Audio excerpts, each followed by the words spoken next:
Good evening and welcome to Boston Newsnet. I'm JR Strauss and here are your top stories.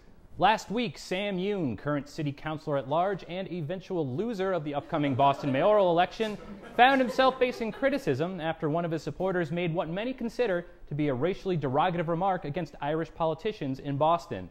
This comes as a surprise to many, especially Irish politicians who are usually the ones responsible for making racially derogative remarks. The offending quote came from Mike Honda, a congressional rep from California, who said, quote, "Boston has been waiting for a long time because the Irish have had it." Honda issued, I don't know what that means either. Honda issued a public apology for his remarks, but some are still feeling rebuffed by his initial comment. Current Mayor Tom Menino has tried to cool some of the political heat by making a comment of his own, which likely eased the tension by allowing everyone to laugh at the guinea with a speech impediment. Question. As in Mark. Question. If you're a resident of Springfield, Massachusetts and want to steal a car, how should you proceed? A. Break into a car parked in a well-lit parking lot. B. Break into a car parked in a well-lit parking lot while you are on parole. C. Break into a car parked in a parking lot that happens to be the police station parking lot whilst you are on parole, an unregistered sex offender, and a uniformed police officer is sitting 15 feet away from you, watching. If none of these options seem particularly appealing, then congratulations, you're smarter than 41-year-old Springfield resident Todd Downey, who apparently makes poor decisions.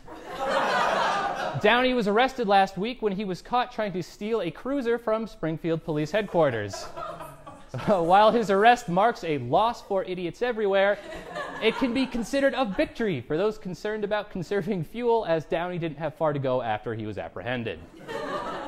Shoppers at the Costco in Danvers have long appreciated the chance to buy some of their favorite products in bulk at reduced prices.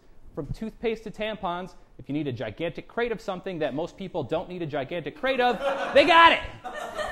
The deals aren't limited to inside the store either, as shoppers discovered on Wednesday morning. The deal in question wasn't so much about the savings as it was about the quarter-ton of marijuana being transferred between two trucks in the store's parking lot, which might have been a slightly more inconspicuous location if the deal hadn't taken place at noon. Or AM, PM is very confusing. As with any other great sale, word traveled fast, and the police and customs agents seized the pot, $200,000 in cash, and arrested 5 suspects. The good news is that it's business as usual, and shoppers can continue to shop as before at the Costco in Danvers. The bad news? Probably whatever reason they had for shopping at a Costco in Danvers in the first place.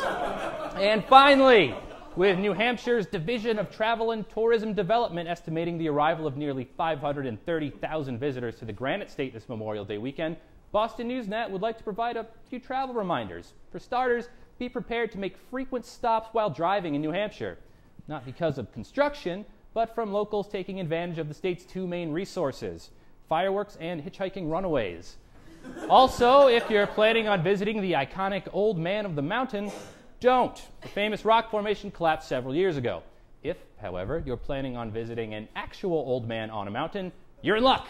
Crazed hermits make up a significant part of the population. Lastly, we'd like to remind viewers that while New Hampshire is essentially a lawless frontier populated by seatbelt-hating gun nuts who smell of the piney woods, there are some activities to avoid, like showing up to court to face a charge of public intoxication while intoxicated. If that seems like an unlikely scenario, Ross Brown, a 43-year-old Portsmouth resident, would disagree if he was sober. Brown failed a breathalyzer test on Monday while in court on charges related to public drunkenness. Brilliant. He was also jailed briefly and fined for his violations. Did I say you should go to New Hampshire? You definitely should.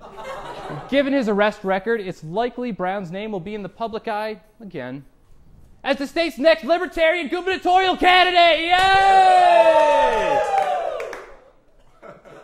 And those are your top stories.